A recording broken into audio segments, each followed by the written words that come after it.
Hello everyone, welcome back to my channel. আমি তিন্নি তোমাদের সঙ্গে আর একটা নতুন ব্লগ শেয়ার করতে চলে এসেছি। আশা করি তোমরা যেখান থেকে আমার এই ব্লগটা দেখছো তোমরা সবাই খুব ভালো আছো আর খুব সুস্থ আছো। আজ সকাল থেকে ব্লগটা শেয়ার করছি না, একটু বেলা থেকে ব্লগটা শেয়ার করছি। এই দুপুরবেলা খাওয়া দাওয়া করে নিচ্ছি এখন। তো আজকের করেছিলাম ইঁচড় আলু দিয়ে একটা তরকারি, আর তার সাথে করেছিলাম লোটে মাছের ঝাল। সকাল থেকে খুব একটা সময় পাইনি, সেই জন্য ব্লগগুলো নিতে পারিনি। আর তার মধ্যে শরীরটা তো খুব একটা ভালো যায় না এখন, কখনো ভালো কখনো খারাপ। আর কয়েকদিন ধরেই ভাবছি সামনেই তো পয়লা বৈশাখ, টুকটাক কিছু জিনিস কেনবারও আছে। তাই ভেবেছি একটু বাইরে যাব। অনেক দিন ধরে বাড়িতে রয়েছি আর একদম বাড়িতে থাকতেও ইচ্ছা করছে না। আমি তো প্রায় সময় বেরোতাম, এবার সেই বেরোনোর অভ্যেসটা তো রয়েছে। এখন শরীরটা ভালো নেই বলে খুব একটা বাইরে বেশি বেরোনো হয় না। তো আজকে ঠিক করেছি যে আজকে যত যাই হোক একটু বিকেলবেলা বেরোবো। আর সেই মতোই কিন্তু সমস্ত কাজকর্ম সেরে নিয়েছি খুব তাড়াতাড়ি। ওই 5:30টার দিক করে বেরোবো। আর এখন একটুখানি ঘরের টুকটাক যা কাজ আছে সেই কাজগুলোকে সেরে নেব। আর শরীর খারাপ থাকুক আর যাই থাকুক, সংসারের কাজ তো করতেই হবে। আর একার সংসার হলে তো কোনো কথাই নেই। আগে প্রথম প্রথম মনে হতো যে একার সংসার মনে হয় ভীষণ ভালো। এখন বুঝতে পারি যে একার সংসার হওয়াটা ভীষণ চাপের। শরীর খারাপ থাকুক, মন খারাপ থাকুক, যাই থাকুক না কেন, সমস্ত কাজই একা হাতে সারতে হয়। একা হাতে গুছিয়ে সংসার করাটা সত্যিই খুব চাপের। আবার যদি বাপের বাড়িটা হয় অনেক দূরে, আমার ক্ষেত্রে কিন্তু সেই রকমই। আমার বাপের বাড়িটা অনেক দূরে আর আমার একার সংসার, সেজন্য আমাকে প্রথম দিকে ভীষণ নাজেহাল হতে হয়েছিল।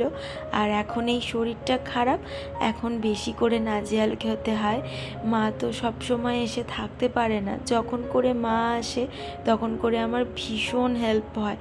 এবার মা তো সবসময় থাকাটা মায়ের পক্ষে সম্ভবও নয়, মা বাড়ি চলে যায়। মা বেশ কিছুদিন ছিল, তখন আমার অনেকটা সুবিধা হচ্ছিল। আমিও মায়ের কাছে চলে যাব কয়েকদিনের মধ্যেই, আর বেশ কদিন মায়ের কাছে থাকবো।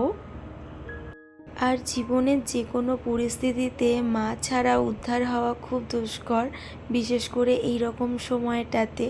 আমি মাকে ভীষণভাবে এখন মিস করি। মাকে আগাগোড়াই মিস করতাম, যেহেতু অনেকটা দূরে বিয়ে হয়েছে। অনেক দূর যাতায়াত করতেই প্রায় 2.5-3 ঘন্টা কেটে যায়। বাপের বাড়িটা একটু কাছাকাছি হলে অনেক দিক দিয়ে সাপোর্ট পাওয়া যায়, আর বাপের বাড়িটা দূরে হলে পুরো একা একা সমস্ত কিছু কাজকর্ম সারা। আর সবচেয়ে কী বলো তো, মানসিক শান্তিটাও পাওয়া যায় না। যদি কাছাকাছি বাপের বাড়ি হয়, ওদেরকে দেখলেও না অনেকটা রিলিফ পাওয়া যায়, যেটা আমার একদমই হয়ে ওঠে না। আমার ম্যাক্সিমাম সময় মনটা ভীষণ খারাপ থাকে, সব সময় মন কেমন করতে থাকে, কতক্ষণে ওদেরকে দেখবো, কতক্ষণ আমি ওই বাড়ি যাব, এরকম সবসময় মনের মধ্যে একটা ফিল হতে থাকে। আর এখন আবার বেশি বাইরে বেরোতে পারি না, তো সেই জন্য আরও বেশি রকম খারাপ লাগাটা তৈরি হয়। অনেক দিন বাদে আজকের বেরোবো, সেই জন্য বেশ কিন্তু ভালোও লাগছে বাইরে যেতে।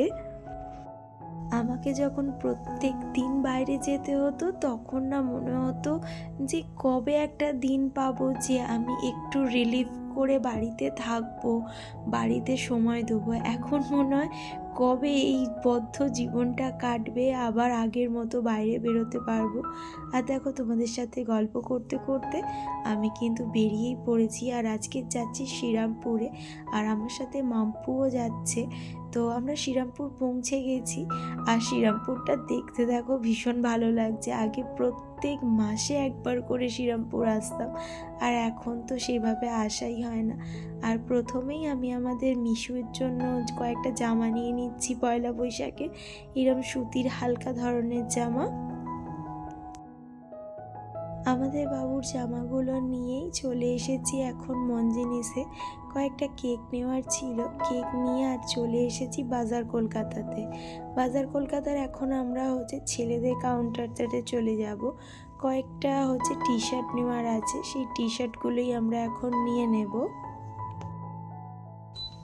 আর সামার কালেকশন কিন্তু বেশ মোটামুটি ভালোই রয়েছে, বিশেষ করে ছেলেদের আইটেম ভালোই আছে মেয়েদের তুলনায়। আর আমরা না মেয়েদের জায়গাটা বেশি ঘাটাঘাটি করে দেখিও নি। আর এইসব শপিং করতে করতে একটু খিদেও পেয়ে গেছে, সেই জন্য আমরা হ্যাংলায় চলে এলাম। আর চলে এসে চিকেন চাউ অর্ডার করে নিয়েছিলাম। তো চিকেন চাউ খেয়ে এইবার আমরা আমাদের জিনিসপত্র কিনতে চলে এসেছি। তো এই কাকুর কাছ থেকেই সবসময় কুর্তি নিই, তো অনেকগুলোই কুর্তি নিয়েছি। তো নেওয়ার পরে এখন সোজা বাড়ির রাস্তায় চলে এসেছি। তো চলো আজকের এইটুকু, কাল আর একটা নতুন ব্লগ নিয়ে তোমাদের সামনে হাজির হয়ে যাব। সবাইকে গুড নাইট, সবাইকে টাটা, সবাই খুব ভালো থেকো আর সুস্থ থেকো। চলো বাই।